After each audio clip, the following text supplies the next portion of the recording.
France Info.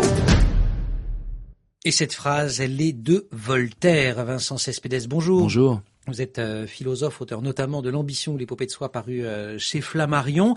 Vous proposiez dans les trois possibilités, notamment Diderot. Ceux qui ont coché Diderot sont pas non plus très loin du compte. Bien sûr, on a affaire aux philosophes des Lumières qui s'opposent à l'obscurantisme, et qui plaident pour la raison qui est universelle. Diderot écrit dans les Essais sur les mérites et les vertus, du fanatisme à la barbarie, il n'y a qu'un pas. Fanatisme, c'est un terme qu'on emploie peu souvent aujourd'hui. On parle beaucoup de radicalisation, mais le fanatisme... Eh oui, je le déplore parce que on fait du coup de la radicalité, et qui peut être absolument positive en termes politiques, être radical en termes artistiques, ça peut être très beau. C'est aller au bout d'une pensée. Aller au bout d'une pensée, aller aux racines d'une pensée, ne pas se dénaturer dans la facticité de la société de consommation.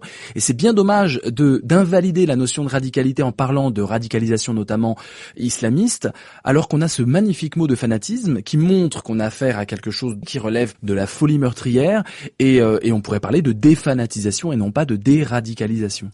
La philo, c'est vraiment l'arme première, peut-être l'arme absolue contre les fanatismes, en ce qu'elle nous invite à penser, être attaché à la raison. C'est la solution de Voltaire dans le dictionnaire philosophique. Il dit quand le fanatisme est là, il faut fuir, mais avant qu'il soit là, il faut la philosophie, c'est-à-dire l'amour du jugement critique. Mais la philosophie, c'est aussi ce que dit Tristan Bernard, l'écrivain et poète, lorsque quelqu'un supposait qu'il avait de la haine envers ses persécuteurs antisémites. Il disait: je ne hais que la haine. Mais la philosophie, c'est être fanatique de l'antifanatisme.